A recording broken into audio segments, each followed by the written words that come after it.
Paz do Senhor.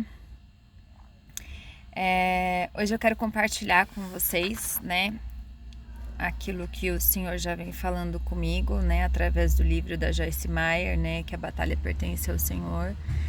E hoje eu quero compartilhar com vocês como o Senhor traz libertação para nós, né?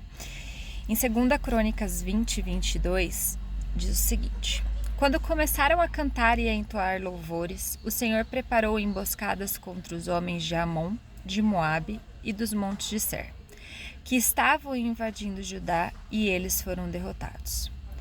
Aqui fica claro que o louvor, ele confunde o inimigo. Amém?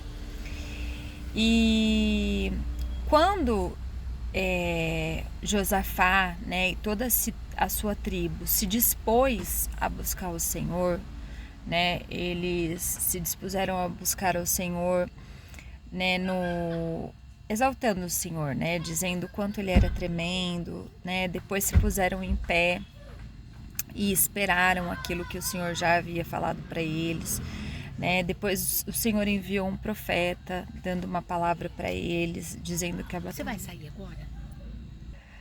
Dizendo que a batalha não era deles e sim do Senhor, né? E depois o mesmo profeta disse que era para eles ficarem ali parados naquela posição e que o Senhor faria por eles, né?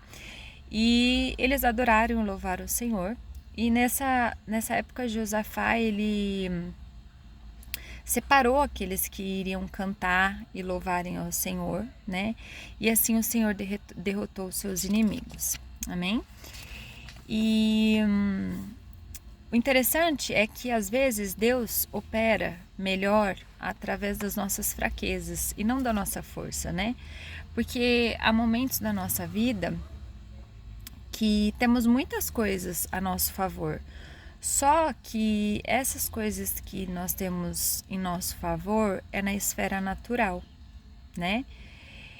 E o que fica claro pra gente é que aqui é o seguinte: quando a gente age, né, na esfera natural, Deus, ele não entrega as bênçãos dele para nós, né?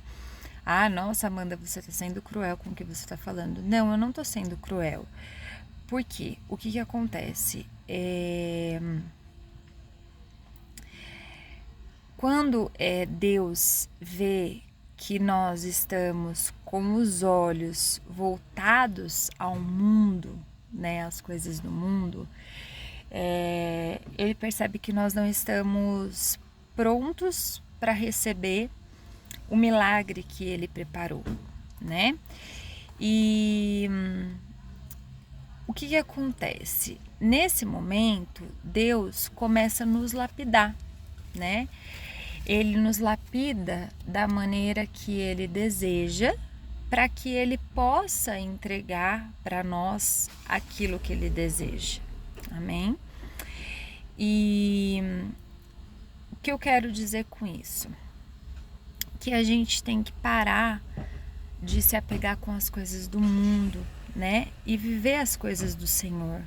Porque eu tenho a plena certeza que o que o Senhor tem para nós é bem melhor do que aquilo que a gente pede, sabe? Ou do que a gente pensa.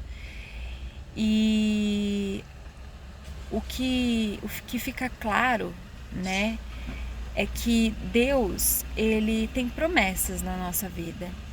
E isso não é agora. Ele tem promessas nas nossas vidas desde o ventre da nossa mãe.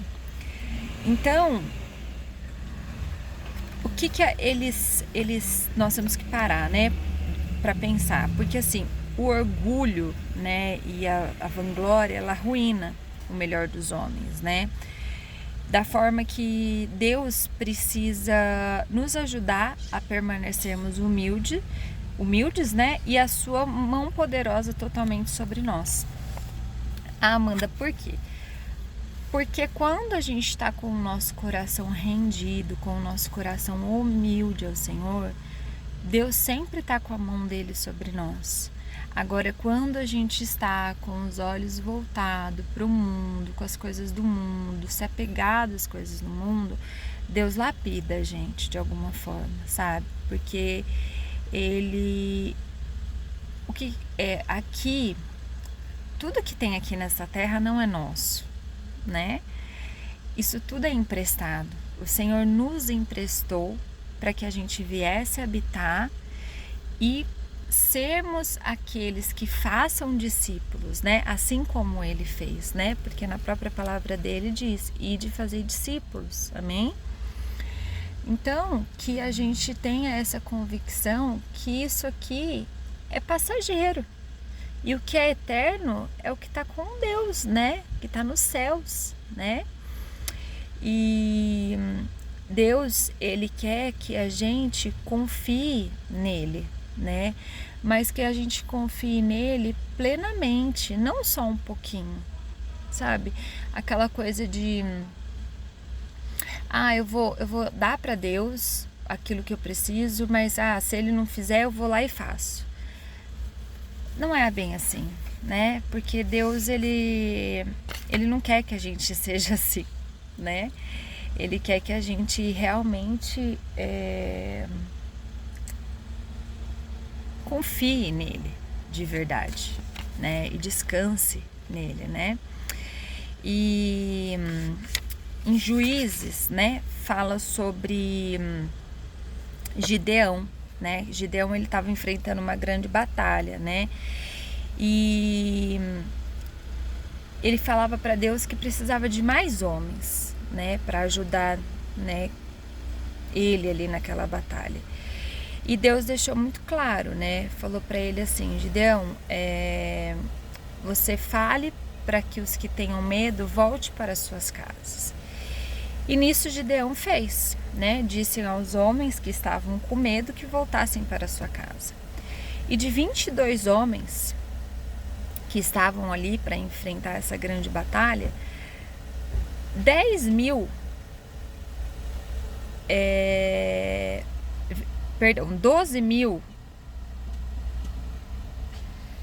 foram embora.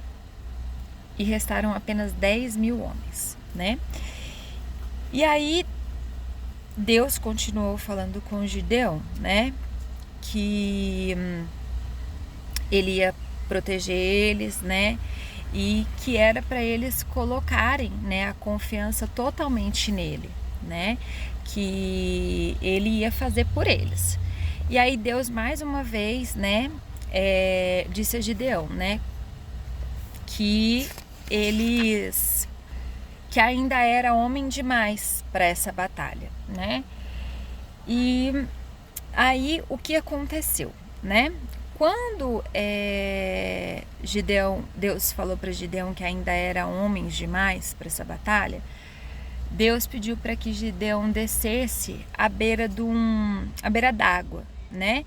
E aí ele disse para Gideão: e lá eu vou separar os que ficarão com você. E eles foram, né? Se disporam a descer ali à beira d'água. E aí o que aconteceu? Quando chegou à beira d'água, alguns homens se prostraram no chão, né, na beira d'água, e começaram a beber a água, saciando a sua sede com os rostos voltados para o chão e lambendo como se fossem cachorros. E outros pegavam a água e levavam até a sua boca. E Deus falou para ele, né, que esses que levassem a água até a sua boca seriam aqueles que iam com o Gideão para a batalha. E desses 10 mil homens, só sobraram 300. Por quê? Porque os outros homens, eles começaram a saciar a sede deles de uma forma, né, igual cachorro, né? E aí, o que acontece na nossa vida? A gente precisa se alertar para isso, né?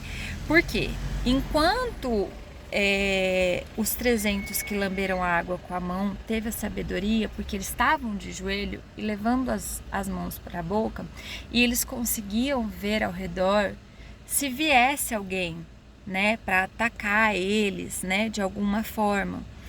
E aí os outros simplesmente esqueceram disso, abaixaram a cabeça e saciaram a sua sede, né? E por isso que a gente tem que resistir aos embaraços humanos. Por quê? Quando Deus nos dá algo para fazer, Ele coloca um chamado sobre a nossa vida, né? E eu quero deixar claro que todo mundo tem um chamado nessa vida. Ah, Amanda, mas eu não sei qual que é o meu chamado. Peça para Deus um direcionamento, amém? Porque Deus colocou um chamado na minha e na sua vida, desde o ventre da nossa mãe. Então, todos nós temos um chamado. Só que para que isso seja ativado em nós, esse chamado, nós precisamos obedecer ao Senhor, ouvir a voz do Senhor, né? E dessa história, né, de Gideão, o que a gente pode trazer para os nossos dias de hoje, né? Que uma das coisas que não devemos fazer é ficar envolvidos com a nossa própria necessidade, que no caso foram esses homens, né, que a necessidade deles era água muito grande, então eles se debruçaram totalmente ali para beber aquela água e esqueceram das circunstâncias ali ao redor, né? E o que acontece? Eles poderiam ter sido atacados ali naquele momento e morrerem porque eles não se atentaram àquilo que Deus já havia falado para eles, né? Que eles tinham que ficarem atentos ali, né? Então, o que a gente tem que aprender mediante essa história, né? Com Gideão, né? Com a batalha. Que a gente não pode ficar presos, né? E perdermos o rumo, né? Do que seremos. Porque se a gente perde o rumo, a gente é impedido de completar o chamado de Deus para a nossa vida, né? E às vezes a gente se envolve tanto, inclusive nos problemas das pessoas, que quando a gente vai ver, a gente já perdeu o equilíbrio, né? E eu confesso para vocês que recentemente eu passei por isso, né? Eu acabei me envolvendo com a história de uma pessoa, né? Comecei a orar pela vida dessa pessoa e comecei a batalhar ali contra, né, os inimigos, né, Satanás, e comecei a jejuar e eu comecei a me envolver demais com a história dessa pessoa. E as coisas começaram a tomar um rumo diferente, porque quando eu vi, estava sendo atingida a minha casa, né? Então a minha casa estava ficando sombria, a minha casa estava ficando nós, dentro da minha casa, nós estávamos brigando, né? Por conta disso, porque eu estava envolvida demais nos problemas das pessoas, ao invés dos meus problemas, do que o Senhor tinha para mim, né?